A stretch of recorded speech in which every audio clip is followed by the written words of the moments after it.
Hello! I'm speaking from my 2-month break. Yep, it isn't going well. Still thinking about videos, still chipping away at another one that's not needed to fucking March, but yeah, I'll do it on the way because I'm a fucking idiot. Regardless, I was looking back at the past 2 years where in January I had a Resident Evil video, and you know what? I wanted to see if I could somehow get a 3rd year in a row. So here we are, with the most YouTube of YouTube videos, the most vacuous, the most creatively bankrupt thing you can do, outside of most of what I do. I'm going to rank all the Thank you, Distraction Dog, for the distraction. I am going to rank all the mainline Resident Evil games in my preferred order. Cause why not? Thought I would just do this because, like I said, keep the thing going. Also, when talking about Resident Evil, if there's one thing that I do not need, it's a script. If there's one thing that I do need, it's editing. We will be looking at 12 mainline games. This includes the remakes and Code Veronica, because you don't need a number to be a mainline game. In 12th place factually, but spiritually, not even on this list, it's Resident Evil 6. It's Resident Evil 6. It's Resident Evil 6. A bloated, mind-numbingly tedious piece of shit that I cannot even begin to relay how much I despise, how much I loathe this game. And you may say, oh, but the mercenaries, Arebuckle, the mercenaries and the combat, oh, yeah, that's all well and good. Do you know what is not very good at though? The main campaign. It's all well and good if you give me, oh, this is the best control. You give me the Devil May Cry 3 of third-person shooters. Great. What's that got to do with Resident Evil? Exactly. Here's the thing. I fully believe the people that say, oh, the combat system in Resident Evil 6 can allow for some cool shit. I do not doubt you. I've seen the gifs, and they are lovely, lovely fucking flippy doodads indeed. But I do not want flippy doodads in my Resident Evil. Resident Evil 6 is the culmination of all of the bad traits that fucking originated in Resident Evil 4, in a way, in Resident Evil 3. And the problem that the game runs into, outside of the bloated length, outside of the fucking miserable story, outside of the forced, oh, it's the emotional moment. Feel for this character that you just met in this game. Feel as if you're losing someone you loved. No, I don't give a shit about fucking Pierce. Originally, apparently, that was supposed to be Chris. Yeah, guess what? That would have actually meant something. Maybe I would have cared, but it's fucking Pierce. Who gives a shit about Pierce? Plenty of people, for some reason, apparently. I think that's just kind of a Chris Pierce thing going on there. Regardless, one of the core problems with the campaign is that it's constantly fighting itself. It has this intricate combat system that it wishes to utilize, therefore it needs to create scenarios in which it needs to be used, which go against the Resident Evilness. However, it also wants to be Resident Evil and try to be Resident Evil, which then goes against the combat system. And it just creates an unsatisfying mess. Though this is just from memory, however many year old memory, perhaps it's better than I remember.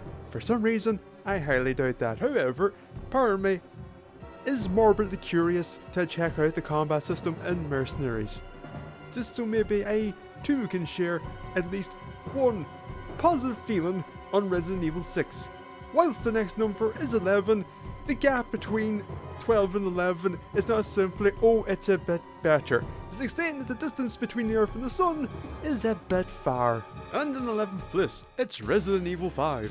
What if Resident Evil 4, but worse in every way, also racism? On the road to Resident Evil 6 from Resident Evil 4, this indeed feels like the middle chapter. By trying to make the companion an actual partner with terrible AI that drains your resources. It's a miserable experience in single player. In co-op you might say, but it's a good time. I did not play co-op, I played single player. It was not a good time. Again, never mind the dodgy stuff later on.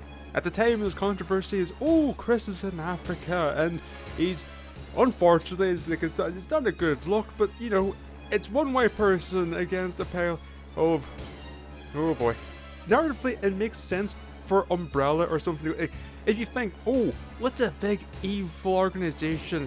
Oh, they're going to go and exploit Africa. Sure, I can see that, alright. That doesn't mean it's not going to look dodgy. But, you know, at the time, I was like, okay, yeah, it's not a good look, but it's not that, okay, it's bad, it's not that, we can go with it, sure. Oh, you have Sheva along with you, well, I guess that's an attempt at sure. But then you go on and things... Oh, things... Say less, okay, sure, about some things that occur later on. Also, when I think about some things early on too, like where you encounter an unaffected white blonde woman and then she gets kidnapped by a... Yeah, that's... Oh boy, Resident Evil 5. In 10th place, it's Resident Evil 0. AKA, the worst of the classic style Resident Evils. A game that was, unfortunately, the follow-up to Resident Evil Remake. I say unfortunately, because any advances that Resident Evil Remake made to the formula were immediately undone. In fact, there were regressions, mainly the lack of an item box, opted instead for, admittedly, a neat mechanic that probably should have been implemented earlier, the ability to drop things on the floor. The downside is, you cannot fit many things on the floor. The downside is, if you want to get an item that you dropped on the floor, you have to walk back. Item boxes make the classic formula go round. Get rid of them. Also, Billy Cohen. He sucks. I see people saying, oh, Billy Cohen, when's Billy Cohen coming back? Who fucking cares about fucking Billy Cohen? When you care about Billy Cohen, he's nothing.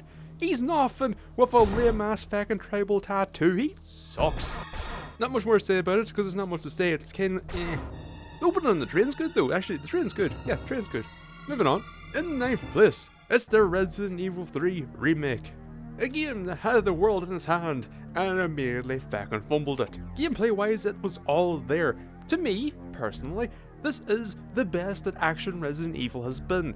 It allows for quick-paced action, yet still maintaining a slight feel of Resident Evil when need be. And I hope that the Resident Evil 4 remake, which is not happening, which is happening, which is not happening, which is happening, we know it's happening, but it's not happening, but we know it's happening, that it takes cues from the gameplay side of Resident Evil 3. What I hope it doesn't take cues from is the ability to cut away half the fucking game and replace it with some more sewers. As we'll get into later. No, we'll get into it now. So, in the Resident Evil 2 remake, they made Mr. X a hell of a lot better. In fact, they made him more like Nemesis. And what did they do to Nemesis? They made him into Mr. X circa Resident Evil 2 original. Good job, lads. Feckin' well done. Also, they cut out all the feckin' puzzles. Yay! Also, the pacing was just rushed to hell. They cut through all the story beats at the very beginning. There are no puzzles. It feels like an expansion to the Resident Evil 2 remake instead of being a full-fledged game. In 8th place, it's Resident Evil 3 original. Purely because this is the full game, and Nemesis is Nemesis. And it has puzzles.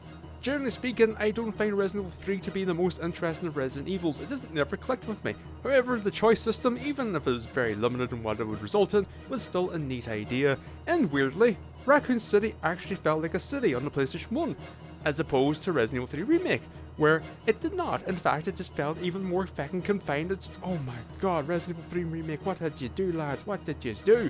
In 7th place, Resident Evil Code Veronica, the sole mainline Resident Evil that I have not finished. You may be saying, what? Arebuckle? What are you doing? You finished the other ones, didn't you? So how's Code Veronica so high up in comparison? It's because Resident Evil Code Veronica, from what I've played, it feels a better game. The gameplay clicked a lot better for me than Resident Evil 3. I don't know what to tell you. Obviously, this is something I have to remedy. Maybe if I finish the game, I would feel different and it'd be further down this list, or maybe it'd be higher up, or maybe it would stay exactly the same. Who fucking knows? Not me. Maybe I should find out. I'll be honest, I don't have much to say about it because I've not finished it. It just happened to be a game that, gameplay-wise, clicked with me a lot more than Resident Evil 3. It was a full game, unlike the Resident Evil 3 remake. It wasn't fucking horror in regards to mechanics like Resident Evil 0 was. It wasn't racist like 5. It wasn't a complete and utter piece of shit like 6. This is really the average. This is the middle of the road, and it is very fitting. It is pretty much in the middle of this list. In 6th place, it's Resident Evil 7. After the lamentable 5, after the disaster that was 6, Resident Evil returned something closer to its origins. And sorta didn't hit. It's a game that I enjoyed the first time round, but felt a little bit, but couldn't quite put it down. Upon replaying it for the purposes of a video no one would watch, I realised it's because it's just not there. It's good, It's good, but it's just too small to fully make use of the classic Resident Evil formula. Environmentally, it starts off small and gets smaller and linear the further you go on. The boat! The boat! Goddamn boat! Of course, one of the neat things about Resident Evil 7 was that they brought down the scale somewhat from the bow of Resident Evil 6, and now it's just, what are we doing? Oh, is it another big world threat? Nah. Are we in space now? Nah. You're on a bayou. Oh, and this family's bit of land. Oh, it's a nearby town. Oh, did we go to it? No. I appreciate it. Nice resetting. Although it is a bit weird how, you know, we had the whole bow in Resident Evil 6, and it feels like everybody's kind of moved on from it. When you consider how wide-reaching and the scale of that, it seems weird. Like, I don't know how you reset back, whatever. In the 5th place, it's Resident Evil 4. Really, whenever you hear me talk about Resident Evil and how much I enjoyed the classic formula, it should be no surprise that Resident Evil 4 does not sit at the top of this list, nor the 2nd place, nor the 3rd place, nor the 4th place. It is the 5th place. This is as good as action Resident Evil has ever gotten. There's not much I can say about it that many others haven't already said, but I will complain about the same part that the majority of people complain about. The island fucking sucks. Giving enemies fucking guns sucks. Don't do that. But they did it again in Resident Evil 5, and by God, they did it again in Resident Evil 6, and guess what? They did the most Resident Evil 6, and Resident Evil 6 is a fucking piece of shit. In 4th place, it's Resident Evil 2 Original. Just a fantastically paced game. Aesthetically, it's just, love it. I love the setting. Moving the game into Raccoon City for the sequel, perfect. Okay, admittedly, not really into Raccoon City, just into the RPG and then into sewers momentarily, much more momentarily than the game we're going to be talking about soon. But you know, in spirit, in the city, it may be 4th, but this is, from here on, really, from Resident Evil 4 onwards, this is like, these games are very tight together in terms of quality, in my opinion. Just Resident Evil 2, it's short, it's so well paced, oh my god, I fucking played through it maybe 8 times, one after another. And yet, in spite of me playing this so many times, I still cannot fucking remember the stupid fucking safe code in the fucking East Wing. In 3rd place, Resident Evil 2 Remake.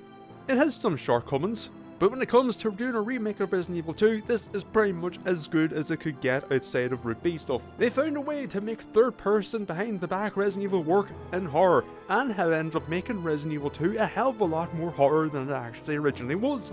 So, it was fucking ideal for me.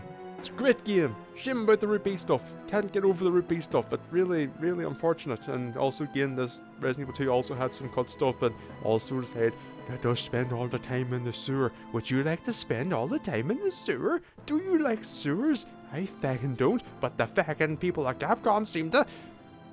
And of course, as I mentioned earlier, they turned Mr. X into more of an actual threat. Don't get me wrong, he was effective at the time, but with Nemesis and Resident Evil 3, he kinda looked a bit crap in comparison. So in a way, they turned Mr. X into Nemesis, making him turned him from purely a set piece to a more permanent and present threat. Regardless of how irritating that was, he did it, and it helped at the time if I knew the fact that if you ran, that they would find you faster or made any kind of noise. Didn't really think that through at the time, saw it mentioned and kind of went, yeah, that makes sense. So it made the whole experience a lot more annoying than need be, but that's me in a nutshell, really. Then what I didn't mention, of course, is from 7 to here, we brought over the new tone, I guess you could say. The more serious tone, but at the same time not exceptionally serious. A fine balance between serious and nonsense. As with Resident Evil 7, it worked here. Anyway, Resident Evil 2 Remake, very good game. Could have been a bit better. Again, the State B stuff, other than that, it did a damn good job. Did better than I thought of trying to make classic Resident Evil in a third person perspective. However, actually now when I think about it, slight problem with it though, same with Resident Evil 7, good god, throwing back the difficulty scaling. Oh no, I'm running out of ammo. Oh wait, no, here's 20 bullets. Oh wait, here's another 20 bullets. Oh, I guess there's no problem then. In second, it's Resident Evil 1 Original. Really, if anybody watched this channel, this would be no surprise. I fucking love Resident Evil 1. Originally, I mentioned before, Resident Evil 1 Original would not have been this high up. In fact, whenever I normally made this list in my head years ago, would have been 5th? 6th? But it was my time making the then and now for Resident Evil that I saw that no, this game is fantastic. At this point we know it's given what number 1 is, so there's no point me dancing around it, but everything that would make the remake of Resident Evil 1 what it is was already here. Yes, Resident Evil 1 Remake did a pile of extra things on top of this, but the core, the beautiful core, existed back in 1996. The mansion is fantastic to explore. The tension is still very much present. The puzzles are stupid, but still neat. The structure, whether intentional or not, stayed interesting due to it evolving with the player. It's fantastic. It's bloody great. Good God, Capcom, why the fuck are you not re-releasing these original games on any fucking modern platform? What the fuck are you at? Is it because it's not a 2D game? Is it because it's not one of your 2Ds? Is it because it's not Resident Evil 4? Do you hate the PlayStation 1, Capcom? Do you? Because it seems like you do. And number 1, Resident Evil Remake. Actually, this didn't even really need introduction because we just mentioned it. Whatever. Everything I said about Resident Evil 1 applies to here. Plus, again, they did so much extra on top just to... Oh my god. It is the perfection of Resident Evil 1 and in turn the perfection of the classic Resident Evil style. It is... Oh my god. It's fucking... The main improvements were made sense, added some new things like the Crimson Heads. The backgrounds are fucking beautiful. It says, oh my god, it's such a good fucking game. You AAA Resident Evil 1 Remake or Resident Evil 1, you can't go wrong. You can't go wrong, actually. If you play the HD version of Resident Evil Remake, God's sake, don't play it with the fucking analog stick controls, the quote-unquote modern controls. They botched it, and they don't work very well. They work too well. They don't work very well in that they work too well. The whole game is balanced around tank controls, and this to say, but what if we had the player be able to go in any direction at any time in an immediate sprint? Yeah, that's not going to break the fucking game at all. Also, if you do get it for the first time, don't choose the middle difficulty. That's easy. That's not me staying here going, oh, look how easy normal is. No, that is literally easy. The original version of Remake had 2 difficulties, easy and normal, or maybe it's considered hard, I can't recall. And then in the HD remaster, they added a 3rd difficulty, which was very easy. So if you're just starting, choose the hardest one, for God's sake. I don't think there's much more I can say, really. So, let us come to a close. And now we have to wonder, where Resident Evil 8 will fit in this list? Will it be near the top? Will it be near the bottom? Will it be in the middle, displaced in Code Veronica, and have it slip into the festering dump that resides below it? Actually, that's not, it's a bit harsh. Actually, this raised Resident Evil 3's there. No, it's below the 3rd remake, that's when things go bad. And it gets worse from there. Boy, does it get worse from there. Good God, Resident Evil 6. Oh, fuck's sake.